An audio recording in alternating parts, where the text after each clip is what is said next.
안녕하세요. 공부하는 법돌이입니다. 2023년 3월 1주차 형법 옳은 지문으로 복습하기입니다. 1번 지문입니다. 갑이 자신의 차를 손괴하고 도망하려는 피해자를 도망하지 못하게 멱살을 잡고 흔들어 피해자에게 전치 14일의 흉부찰과상을 가한 경우 정당행위에 해당한다. 2번 지문입니다. 분쟁 중인 부동산 관계로 따지러 온 피해자가 갑의 가게 안에 들어와서 갑 및 그의 아버지에게 행패를 부리자 이에 갑이 피해자를 가게 밖으로 밀어내려다가 피해자를 넘어지게 한 경우 사회통념상 용인될 만한 상당성이 있는 행위로 위법성이 없다. 3번 지문입니다. 갑이 외국에서 침구사 자격을 취득하였으나 국내에서 침술행위를 할 수 있는 면허나 자격을 취득하지 못하였음에도 불구하고 단순한 수지침 정도의 수준을 넘어 채침을 시술한 경우 사회상규에 위배되지 아니하는 무면허 의료 행위로 인정될 수 없다. 4번 지문입니다. 국회의원 갑이 대기업 고위 관계자와 중앙일간지 사주 간의 사적 대화를 불법 녹음한 자료를 입수한 후 그 대화 내용과 위 대기업으로부터 이른바 떡값 명목의 금품을 수수하였다는 검사들의 실명이 게재된 보도자료를 작성하여 자신의 인터넷 홈페이지에 게재함으로써 통신비밀을 공개한 행위는 형법 제20조의 정당행위로서 위법성이 조각되는 경우에 해당한다고 볼 수 없다. 5번 지문입니다. 정신적 장애가 있는 자라고 하여도 범행 당시 정상적인 사물 판별 능력이나 행위 통제 능력이 있었다면 심신장애로 볼 수 없다. 6번 지문입니다. 심신장애로 인하여 사물을 변별할 능력이 없거나 의사를 결정할 능력이 없는 자의 행위는 벌하지 아니하며 심신장애로 인하여 의 능력이 미약한 자의 행위에 대해서는 형을 감경할 수 있다. 7번 지문입니다.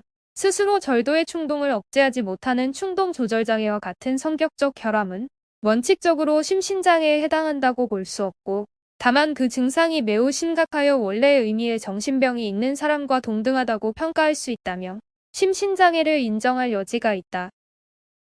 8번 지문입니다.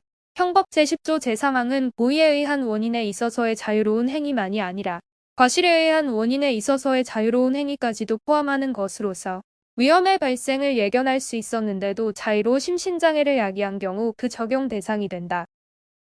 9번 지문입니다.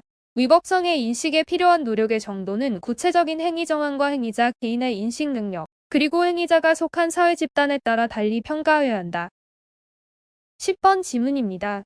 숙박업자가 자신이 운영하는 숙박업소에서 위성방송 수신장치를 이용하여 수신한 외국의 음란한 위성방송 프로그램을 투숙객 등에게 제공한 경우 그 이전에 그와 유사한 행위로 혐의 없음 처분을 받은 전력이 있거나 일정한 시청 차단 장치를 설치하였다는 사정만으로는 형법 제16조에 정당한 이유가 있다고 볼 수 없다. 11번 지문입니다. 법률 위반 행위 중간에 일시적으로 판례에 따라 그 행위가 처벌 대상이 되지 않는 것으로 해석되었던 적이 있었다고 하더라도 그것만으로 자신의 행위가 처벌되지 않는 것으로 믿은 데에 정당한 이유가 있다고 할 수 없다. 12번 지문입니다. 형법 제16조에서 자기가 행한 행위가 법령에 의하여 죄가 되지 아니한 것으로 오인한 행위는 그 오인에 정당한 이유가 있는 때에 한하여 벌하지 아니한다. 라고 규정하고 있는 것은 단순한 법률의 부지를 말하는 것이 아니다. 13번 지문입니다. 강간을 당한 피해자가 집에 돌아가 음독 자살하기에 이르는 원인이 강간을 당함으로 인하여 생긴 수치심과 장래에 대한 절망감 등에 있었다 하더라도 그 자살행위가 바로 강간행위로 인하여 생긴 당연의 결과라고 볼 수는 없으므로 강간행위와 피해자의 자살행위 사이의 인과관계를 인정할 수는 없다. 14번 지문입니다. 결과적과 중범인 상해치사죄의 공동정범은 폭행 기타의 신체침해 행위를 공동으로 할 의사가 있으며 성립되고 결과를 공동으로 할 의사는 필요 없다.